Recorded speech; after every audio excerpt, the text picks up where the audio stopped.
Hey, Jack! Luvia poked him in the side to get his attention. It had been a few hours, and the entire lecture theatre was mostly silent as they watched an interesting educational video showcasing several different roles aboard a small mining cruise ship, and how the lessons they had been taught applied to each specific role. Jack found it interesting to see how it compared and contrasted with science fiction from Earth, but was a little sad at the same time, knowing how rare and expensive starships were. "Yeah?" Jack asked, looking back to the dragon. "Mr. Sparrow is calling for you." She motioned up the road to where the spectacled history teacher was beckoning him over with a smile. Oh crap, Jack thought to himself. Was he in trouble? He got up and carefully sidestepped his way past his friends, to where the avian teacher was waiting, before Mr. Sparrow wordlessly led him down the stairs and out the door, crossing the deserted corridor to the nearby classroom, where he had a comfortable chair at his desk with 2 smoking mugs of tea. "Sit down, Jack. Don't worry, you're not in any trouble." Mr. Sparrow smiled as he indicated the second mug of tea. "And I took the liberty of making you a drink." Jack nervously sat down and took a small sip. Mr. Sparrow had said at the start of the day that he would periodically call people out, though Jack had no idea what that involved. Admittedly, he hadn't been paying the best of attention, having been recovering from the advances of a horned-up red dragon. He said nothing as he waited for Mr. Sparrow to do something, nervously drinking his tea. He had no idea why he was feeling guilty. He knew he shouldn't be, but there was always something about a teacher pulling you aside that had all the alarm bells ringing. "First of all, it is good to see you again, old chap," the history teacher chirped. "I know I saw you and your friends at the end of last week, but a lot has happened. Far more so for you than everybody else." He gave Jack a knowing smile as he casually sipped on his own tea. "How have you been?" he suddenly asked, looking at Jack with inquisitive eyes. "I remember what you told me when you first joined my class. How you feel like you don't belong, and I've been trying to keep tabs on you ever since. The Temple of Hope has done wonders to begin to introduce you to our society. However, I can only imagine how you've been coping since you joined this school." "I've been alright," Jack lied.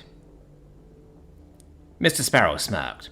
"It's alright, Jack. I understand why you feel like your burden should be kept secret, but you can be straight with me, unless you do not wish to answer. This isn't a punishment. I'm checking on your well-being as your temporary homeroom teacher."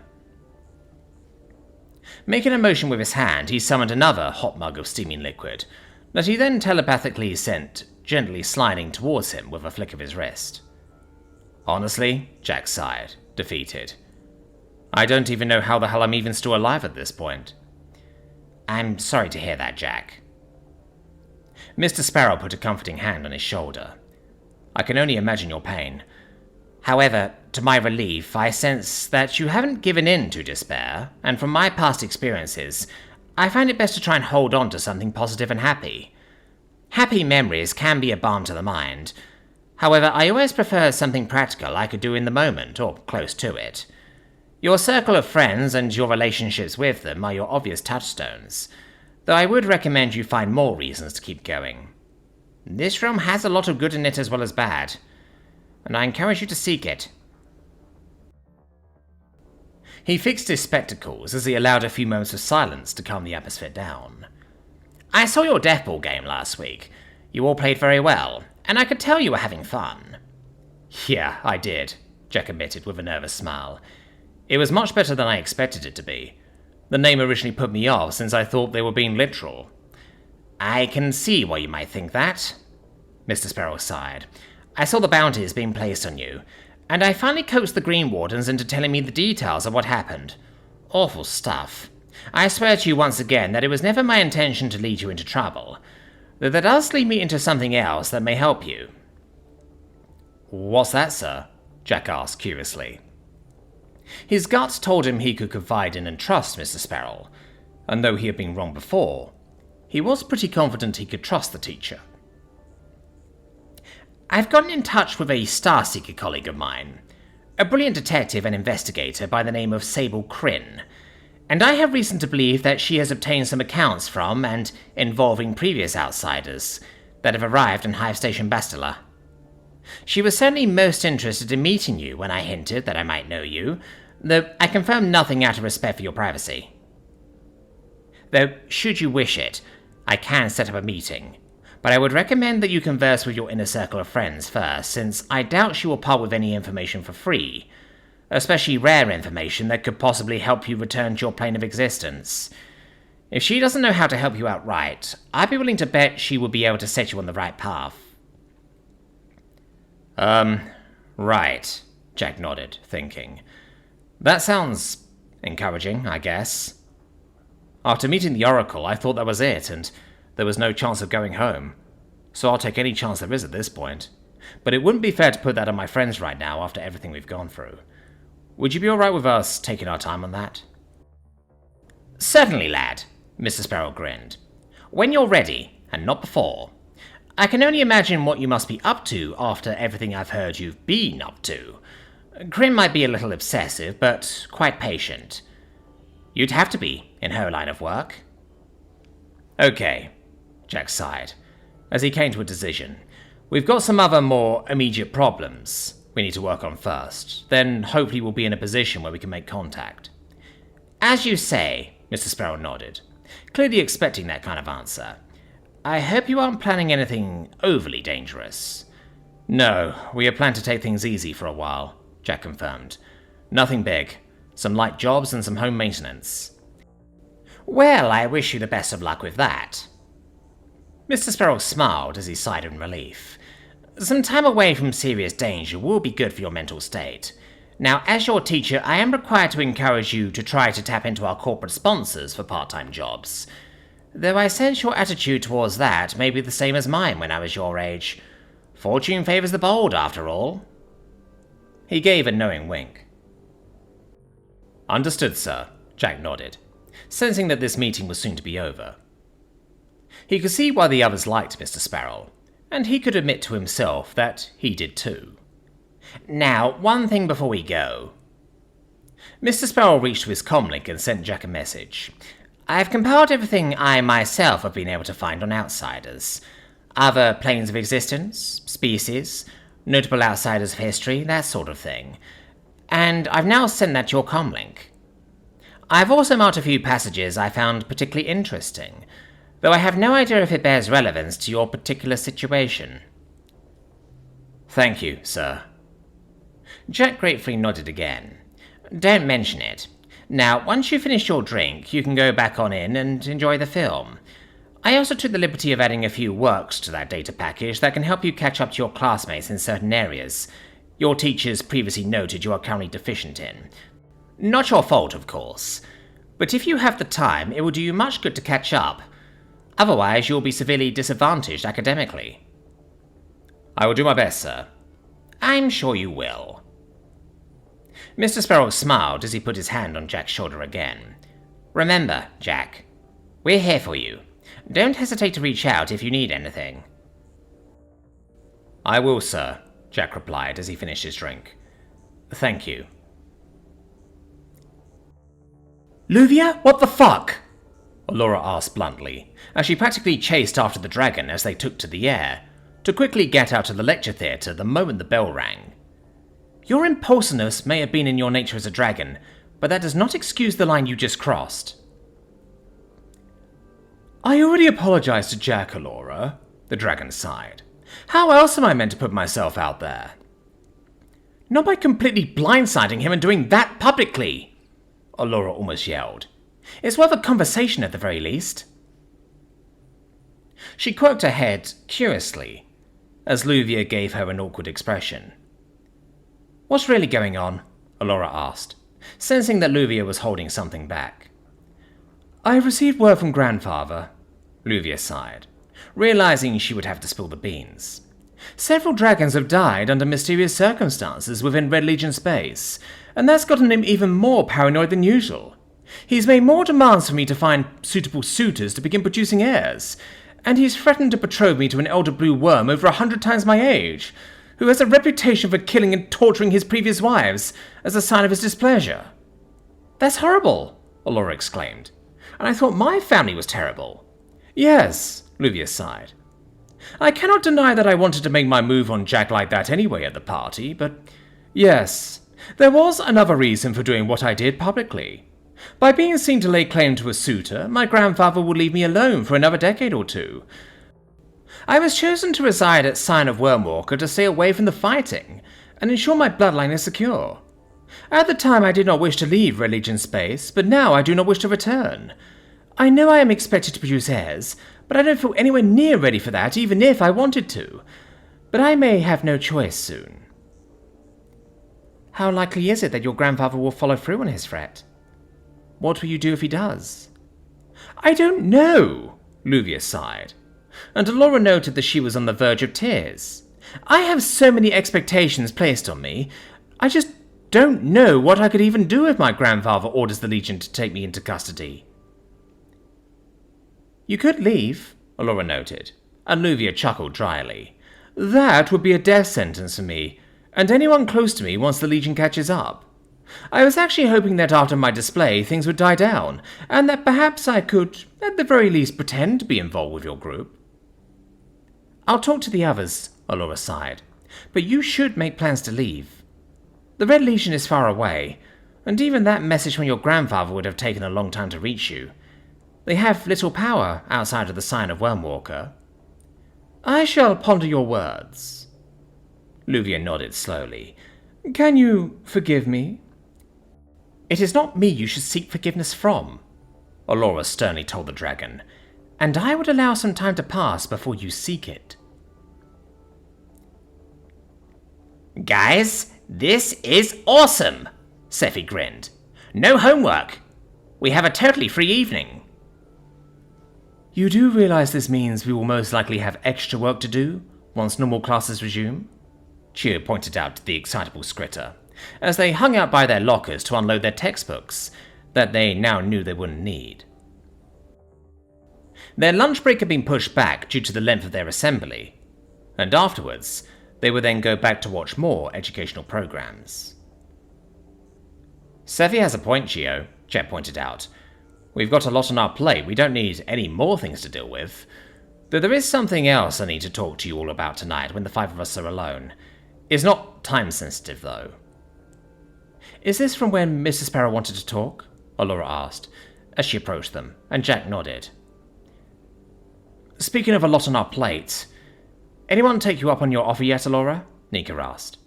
Not yet, but I haven't checked my messages since, and we've been sat in that lecture theatre most of the day. Allura shrugged. If nobody takes us up on our offer, then I won't take it personally. In fact, it would be encouraging if they can bounce back from this. We're not the only ones making offers of refuge, Tshirt pointed out. And people will do what works best for them. Krill, for example, will be staying with Christian Clan Ashtow temporarily, and I believe Zook intends to join the Red Legion. That being said, I believe at least 5 of our classmates are seriously considering our offer right now. Well, they should probably hurry up and make up their minds, Nika shrugged. Offer of sanctuary or not, we'll be busy tonight. How are we going to go about it? Jack asked. Go to a few places on our way back to the house, or go home first? Definitely home first. I don't think the squad car keep their pocket magic carry thing on them, Scifi pointed out. And it's better if we go fully armed, just in case other scavengers get violent. Sounds good, Jack nodded. If Dante's feeling better, we can take him with us.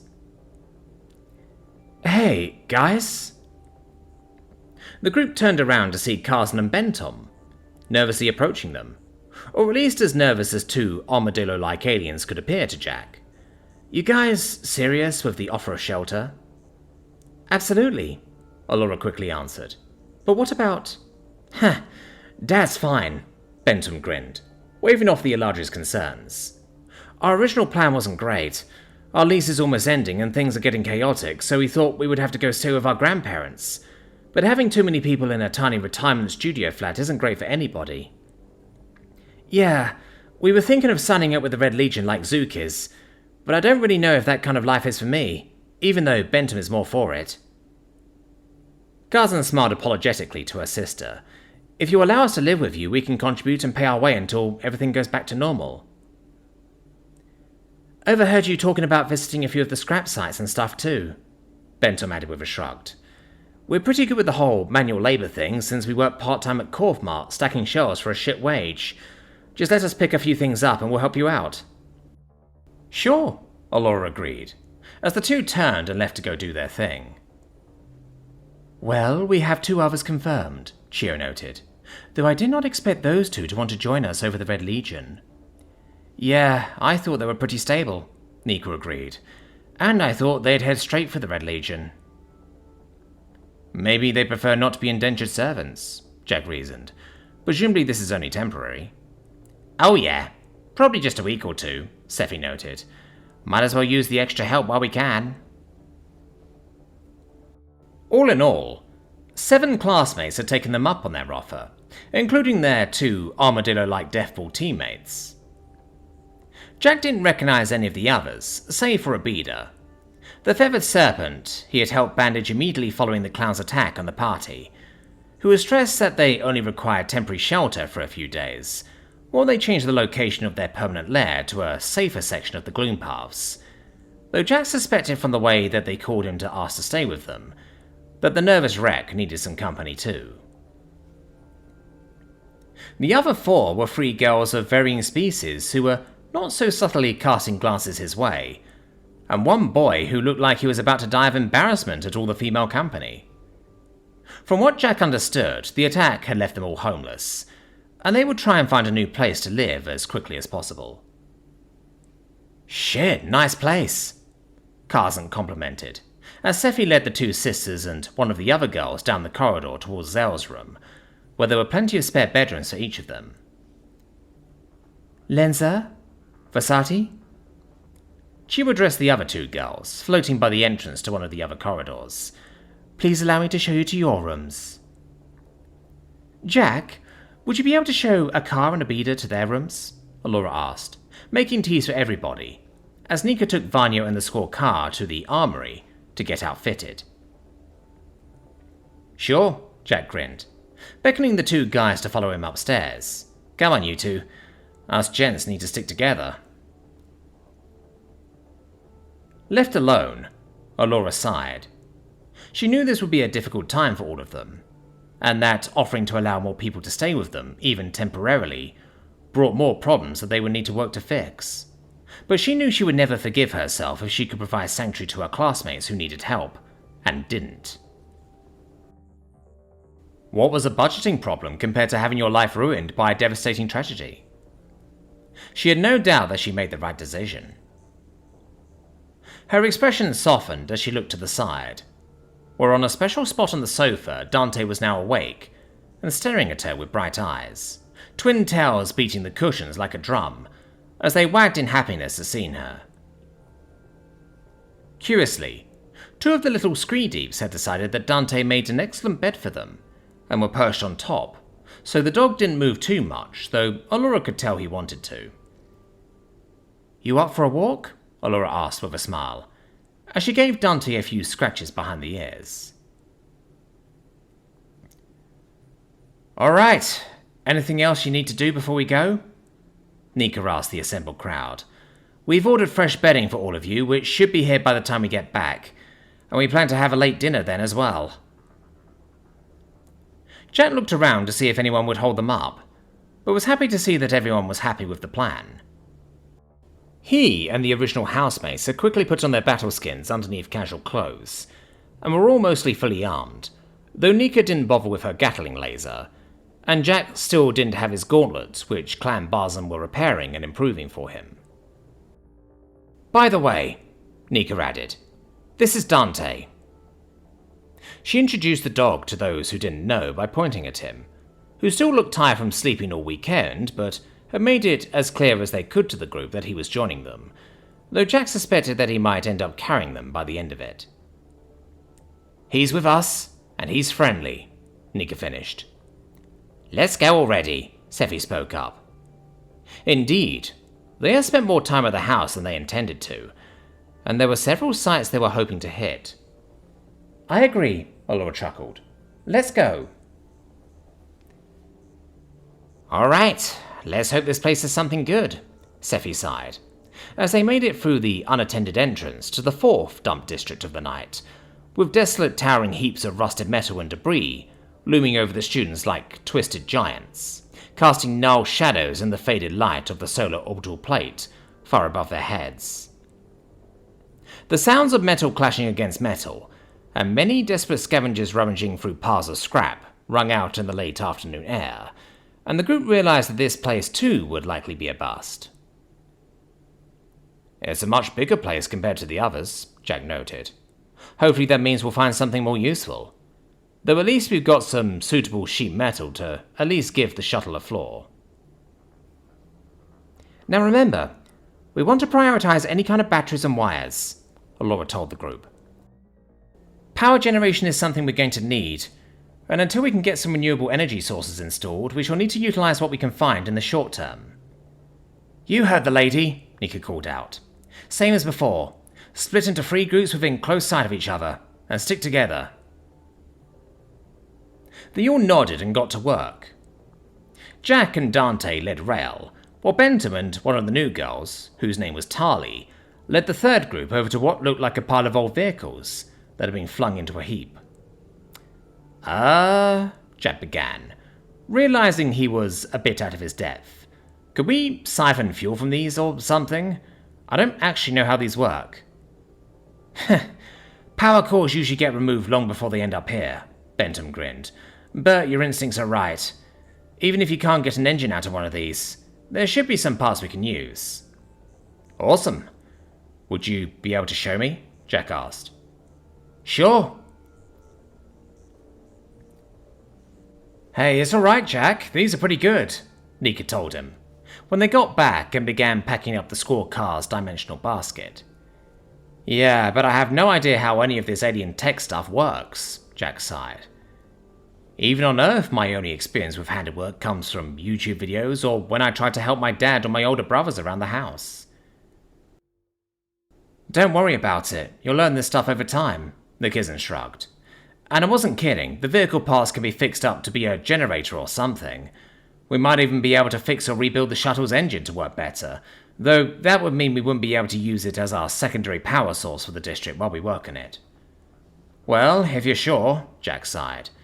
Scifi said that although most of the stuff will be fine going for a fabricator, we're missing some key things she would prefer we were able to find. Yep, Nika nodded. Not the end of the world, though. Yes! Rail chirped up from where they and Tali were carrying an engine block to then place in the small pile they had started making, by the lip of the dimensional space. It can bring up water from the ground, and if Zell uses their water spirit to follow the pipes, then we can siphon what we need without having to pay the utility company. Also, Jack? Yes, Rail? I saw some cargo containers that haven't been opened, and there's a plant inside that's telling me there's glowing things in there. The druid told him excitedly. I'm sorry, what? Jack asked, confused. A random plant just told you this? That's something you can actually do, or are you just messing with me? I'm not. It told me that there is a low light emitting from a few glass boxes, and that's how it has been able to survive. Sounds like something, Nika grinned. I'll get the others. They all got back together, and followed the excitable Rail to where they were pointing, making their way over to what looked like a few old shipping containers. The plant is in this one. Can we bring it back? We'll see, Rail. Allura patiently nodded, while the others gave each other serious WTF looks. I cannot open these, they are rusted shut, Chio shrugged. Shame we didn't bring the crowbar with us, Scifi sighed. Didn't expect to be popping anything like this. Alright, Jack groaned, as he pulled the axe from his back. I'm guessing shooting this thing will risk damaging whatever's inside. I'm afraid so, Allura agreed. If you can destroy the latches and hinges in the corners, I believe I may be able to start prying it open, Chio told him after thinking for a moment. This isn't vacuum sealed, so we should be able to open it. Alright then. I guess I'm up, Jack muttered, as he steeled himself before slamming his axe into each of the hinges, grinning as the Hode of forged material easily left deep gouges in the metal. He was glad it was magically honed to stay sharp and durable. As Chiyo finally managed to start edging the doors open, he and Nika quickly got a handhold and yanked on the doors as hard as they could, muscles straining with the effort as the doors finally creaked open, revealing a trove of untouched electronic equipment that was overgrown with some kind of ivy, and several glowing green rocks stacked on shelves, or scattered on the floor.